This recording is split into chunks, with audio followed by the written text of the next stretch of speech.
Hello everyone, welcome to my YouTube channel.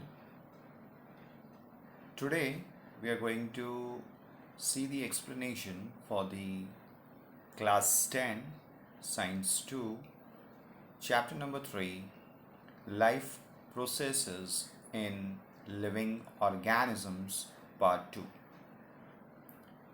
In a previous chapter already we have discussed about the life processes in the living organisms part 1, different processes, life processes we had seen in the living organisms. In that already we studied about the cell division, the important part of the life process, cell division, with the help of which the multicellular organisms are evolved.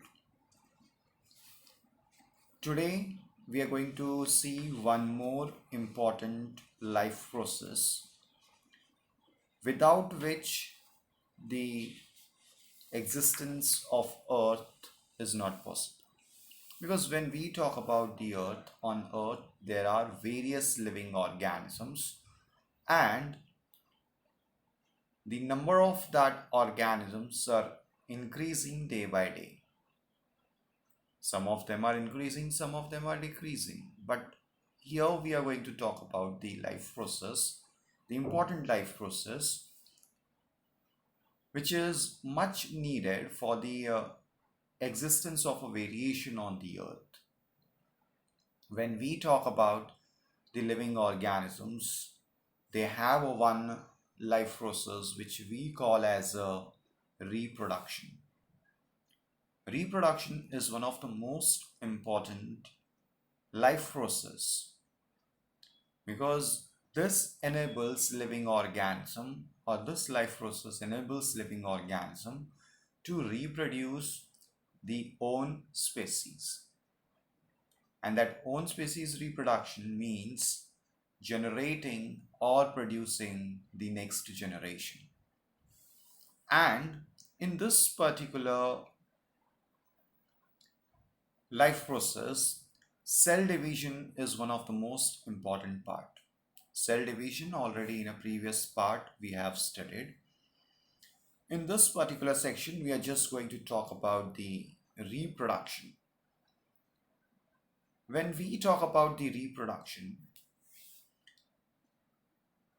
first of all we will talk about the word reproduction itself. What does it mean actually? When I am talking about the word reproduction, it's a combination of two parts, that is a re and then the production. Re means repeating, and production, you know very well that production is nothing but what? Producing something.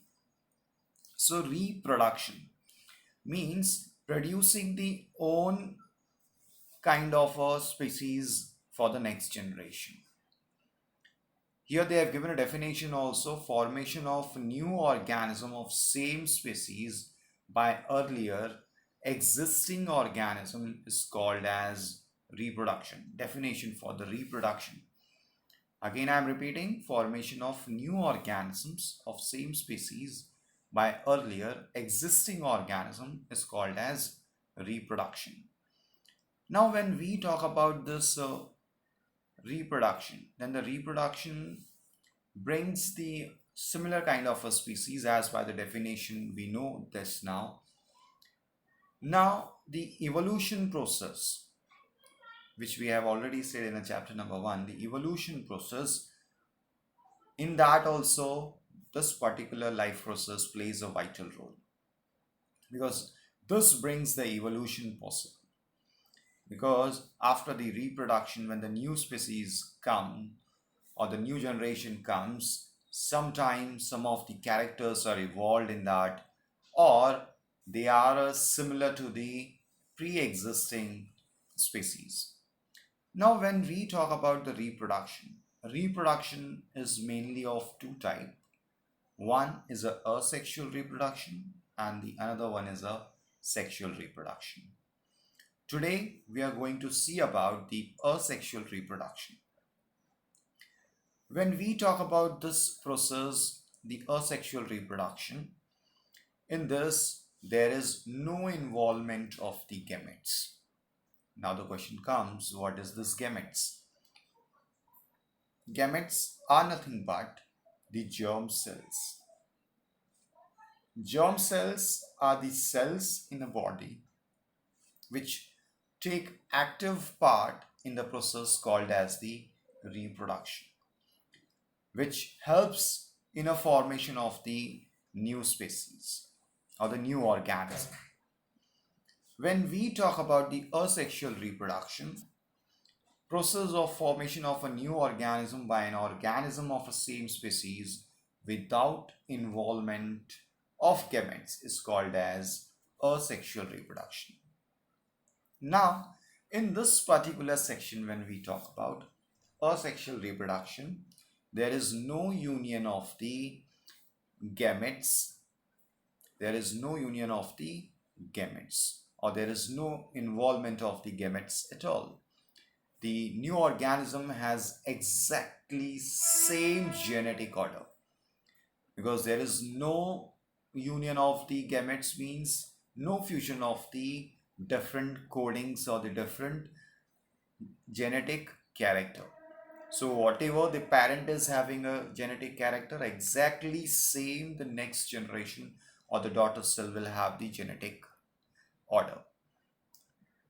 So this is a main character in the category of the asexual reproduction. Whatever is the genetic character we are having for the parent, exactly same we are going to have for the daughter organism also. This is uniparental. Another important part is this is a uniparental reproduction. Uniparental means uni means one, parental means a parent organism. So uniparental, a single parent, and it occurs by mitotic cell division, which already we have studied in a previous chapter. Cell division, mitotic and the meiosis. Two types we have studied. One is a mitosis and one is a meiosis. Mitotic is cell division is something but what? Where the number of genes or the chromosomes remains the same. Absence of genetic recombination is a drawback where fast processes advance of this reproductive method. Means what? This particular process, when we talk about, there is an absence of genetic recombination. This is a major drawback. Means this there is no evolution possible by the asexual reproduction. Further is the another is what the advantage of this is a fast process of reproduction. Now the next part what we are going to discuss is about the asexual reproduction. When we talk about, we have seen what exactly it is, and now in that also we have a different methods of asexual reproduction. First we will discuss it for the unicellular organisms. What we have in that, the first one is a binary fission. As we know by the word itself, binary, bi means two. Binary fission means dividing a single cell into a two cells, or the new daughter two cells. Like here example they have taken is of the simple binary fission in the amoeba.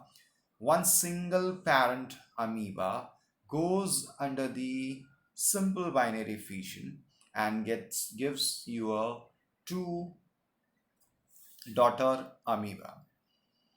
So this is nothing but a process of which we call as a binary fission. Next we have the transverse binary fission. Previous one we have studied is about the simple binary fission, where everything is divided same way, and here you can see it's not divided in a similar way, it's divided in a transverse binary fission. Further is the next one is a multiple fission. Next one is a multiple fission. First one was a simple, then we said about the transverse, and one more is there, that is a longitudinal binary fission. Longitudinal means it's getting divided vertically. This is a longitudinal binary fission. Previous one which we have studied, longitudinal, here the cross section,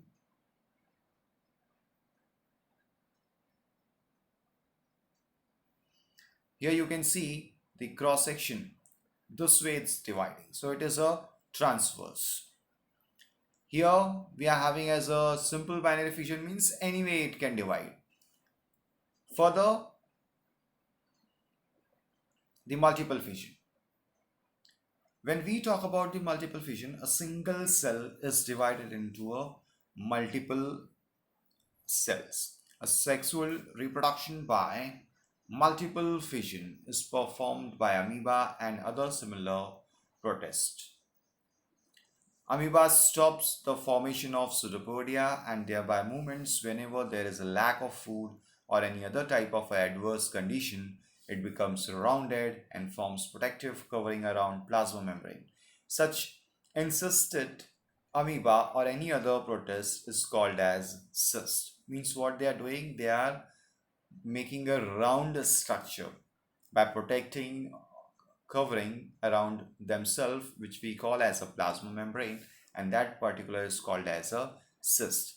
And many nuclei are formed by repeated nuclear division in the cyst. You can see here they have given a picture. You can, parent amoeba was there, and then it's forming the cyst like structure, and then the multiple fission is taking place inside it, and the cyst contains the number of daughter amoeba together. It's called as a multiple fission.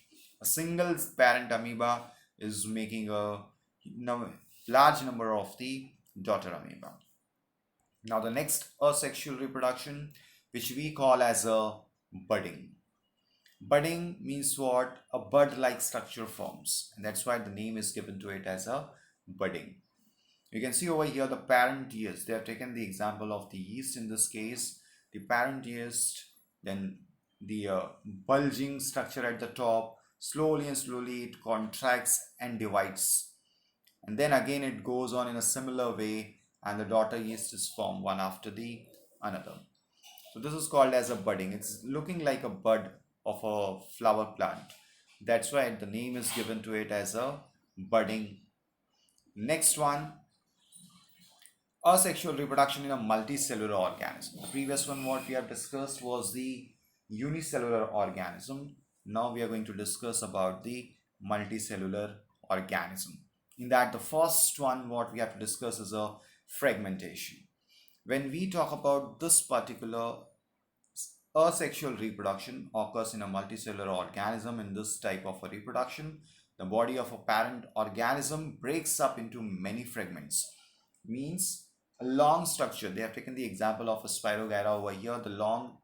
The thread or the ribbon-like structure what we have, spirogyra, is breaks and forms a true daughter. Same way, the long thread or the long ribbon-like structure of a spirogyra can divide in a multiples. So it will produce a different number of a spirogyra.